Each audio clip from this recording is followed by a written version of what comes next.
первом полугодии текущего года из России за различные нарушения были выдворены 17 110 граждан Таджикистана. Сообщила на пресс-конференции глава Минтруда и занятости населения Республики Таджикистан Гулнора Хасанзада. По ее словам, за этот период в отношении таджикистанцев было составлено 332,7 тысяч протоколов об административных правонарушениях. Основной причиной выдворения стало несоблюдение правил пребывания в России, включая истечение срока действия трудового патента и другие нарушения. Толпы мигрантов, которые на самом деле никакими трудовыми не являются, они просто переселяют и заселяют нашу землю.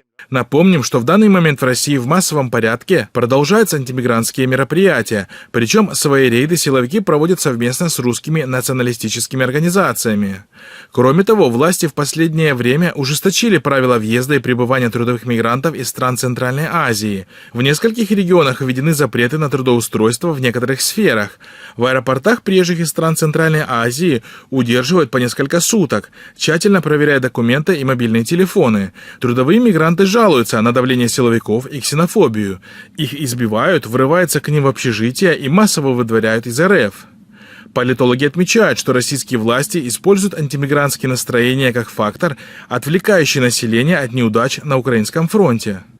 Пока русские на фронте, мигранты атакуют наши тылы. В такой ситуации таджикские власти, казалось, должны заступаться за своих граждан и стоять на страже их прав и интересов. Однако на практике происходит абсолютно иное. Отношение граждан России, стратегического партнера Таджикистана, к нашим соотечественникам не связано с официальной политикой Российской Федерации.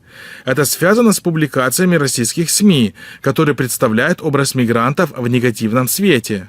К сожалению, в информационном пространстве России распространяется неверное представление о мигрантах, и у людей складывается потом враждебное отношение к ним. И неверно связывать это с государственной политикой этой страны, заявил на пресс-конференции директор Центра стратегических исследований при президенте Таджикистана Хайриддин Усмонзада, абсолютно игнорируя то, сколько высокопоставленных чиновников и депутатов выступили в последнее время с оскорбительными высказываниями и шокирующими законодательными инициативами, регулирующими миграционное законодательство. Данное направление находится на особом контроле, находится на особом контроле у президента, у министра внутренних дел.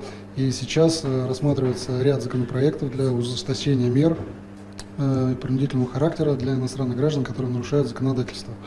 Как было отмечено, основная задача, как он сказал, говорит, осветлить Московскую область для того, чтобы она не зачернялась, будем так сказать, иностранными.